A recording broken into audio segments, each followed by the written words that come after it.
Hey everybody, happy Saturday, August the 27th of 2022. Had a pretty good day. I am standing here in the dining room, so as you can tell, no more plastic on the floor. That is always a good day when we get that cleaned up.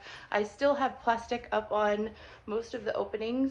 In fact, it could use to be a little bit more attached, but the reasoning for that is I'm going to go ahead and run a HEPA filter in here. So I have one. It's smaller than I would like. It was the one that was available.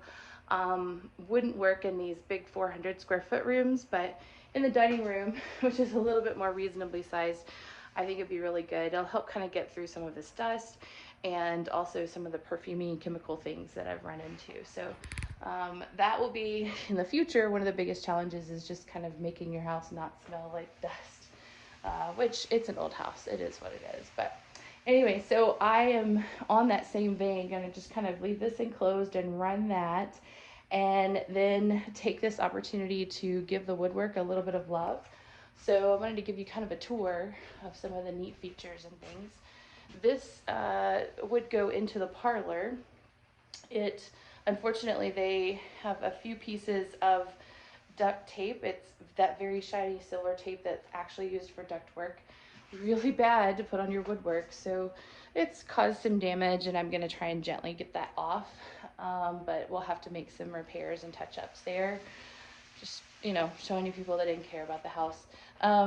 Then this would have been a set of 4 2-bifold leaded glass doors that were custom for this house. They are probably no longer in existence at this point. So we're going to have to try and find some photographs. I've been asking all the families that have lived here previously if they have any video, photo, anything that we could work from to start making that happen. But anyways, yeah, we can give this wood some love in the meantime. This is my plate reel, and I don't know if I highlighted it before, but it actually has several angled ridges here. Still dirty, obviously. I did a quick vacuum, but I'm going to go do a deep vacuum after this. That would have held your plates up, theoretically keeping them tilted against the wall, which would be really important if you are next to the railroad tracks.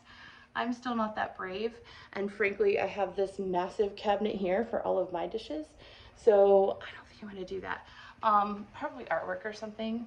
But anyways, just really cool to see that revealed. Also to see this revealed. So this has been buried beneath the gypboard for a number of years. And I just love the overall, you know, thickness that it provides back. Same thing here. We get back to a profile that looks like an actual piece of wood. Super exciting to see that. Then moving over to the fireplace, we've got the mantle. Nice chunky piece, just needs to be wiped and cleaned down a little bit. I showed you the cabinets earlier. These open up to the brick part of the fireplace where the chimney actually connects. So it's a single chimney with 3 different fireplaces attached to it. So this would control your drafting and everything else. And then here's my actual brickwork on my fireplace. I'm debating whether to go ahead and start on this or not. So this tile that you see, this square, is not original. Underneath is the original brickwork. I assume they raised it whenever they put in the pink carpet, and it actually is the exact same color, which is highly frustrating. But if you can see over here, I did pull up a little piece here in the living room, and it's a herringbone pattern over here, but you're gonna have to go gently so you don't damage the brick. So I want to try and give it maybe a shot. I don't know if it'll be herringbone here or not, because I don't know if I pointed out, but every one of the fireplaces is actually a different pattern. So this looks completely different than the other 2. So I don't know if that will also be mimicked down here or not. Kind of a fun surprise to see what happens. Either way, I won't be upset. I have the window open, so there's a little bit of a breeze, obviously. Then we have another header here. There were actually 3 trifold beveled glass doors that match the swinging glass doors that go from the kitchen into the corridor, and then the corridor here into the dining room. They were also taken out. I don't expect we'll ever see them again, unfortunately, although I'll spend the rest of my life looking for them. But at least we have something to kind of mimic here. You can imagine how tall and grand they would have been too. So then here, same thing. I think I'm just gonna go and wipe the woodwork down a little bit. I have one more fixture to take out. I kept the original two, but obviously removed all of the globes and the shades and things that weren't original. So I just need to pull this last one down and toss it in the dumpster, and we're gonna be done with that. That's a really good feeling. Then over here, we've got, I wonder if this was actually added because you can see there's not a piece of trim there like there is here and all the way around the room. Also, it's quite wobbly and flimsy, but this needs to come out. It's my last little bit of gypboard. Mama, I kind of saved that for you, but it's okay. I'll take it down if not. Then we get into the transom, which is operable. The wand is on the other side. Unfortunately, the glass is cracked, but I can fix that. It's not the end of the world. I do have the doors. They're actually just through there. And as soon as I can get myself to get the last of this plywood up, now it will be able to swing in and out safely. I won't be having to do demo on this side or that side. And we can go ahead and install that, and I think kind of keep everything a little bit more protected. So I'm excited about that. Next is the opening that we revealed last time.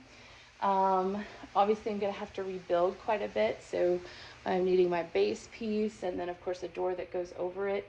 It looks like there was a wood trim that went around and kind of married in. Quite interesting though, there's quite a gap right here, and that seems odd that they would have done something like that. They're usually pretty well thought out. Hey Zeus. But this is really neat. It looks to be actually painted, so like painted on probably the original paper, so pretty cool. Then we have the what's remaining of the window seat. It does match the window seat up in the living room. Unfortunately, it looks like they probably cut a portion of it, so I'm gonna have to get creative, and it won't be 100% of a match, but definitely a better match than what they did. So just small details that you can notice here. We've got kind of a three-part pattern here, whereas they tried to mimic that down here, and they didn't. They just used like basic shoe molds. So we know none of that is original because there was a window seat here, obviously. I think that the woodwork going around also wasn't. This got eaten into long ago when I was doing some demo, and so it looks like the color of the wood doesn't match the historic, so I'm not super worried about it. I think there's actually maybe even a stamp on it. I can't quite tell. But anyways, so all of that has to be reframed at some point. The windows have to be remade, all that good stuff. But at least we can get to the point where we get everything cleaned out. So I did stop here today. I was going to take it down, but Mom volunteered, at least just having somebody here to just kind of catch it or help hand me things.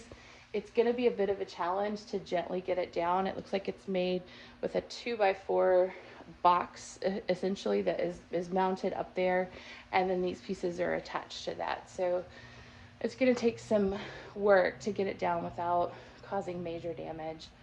Really frustrating. If you're going to do stuff like that, please install it so that we can get it back out safely. And then I got a little bit more to take up here on the floor. Hopefully that doesn't give me too terribly much trouble. I'm not too terribly worried about it. It could be my famous last words, but we'll see. And then yeah, I think, hopefully, I think I am going to go ahead and work on tack strips and just doing a little bit of cleanup. Go ahead and take all of that out before I start moving things in, because now's the time. I can get in there and really get it nice and clean, and I can usually listen to a book on tape or even a conference call.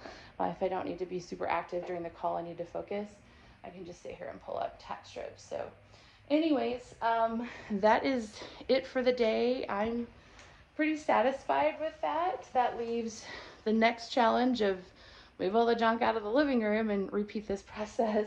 But we're done with it after that.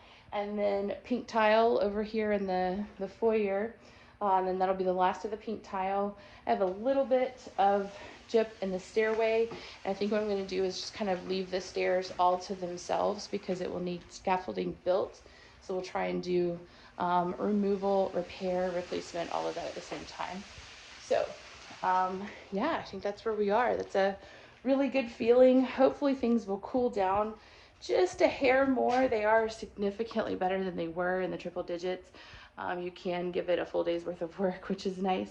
But with our humidity, it's still pretty rough. It was in the mid 90s today, but with the heat index, with humidity, it's still essentially hitting 100. So yeah, I'm gonna go hydrate and clean some woodwork, because if you don't like polishing woodwork, you shouldn't have bought this house to begin with. But I think it's gorgeous, so I'm really excited about that.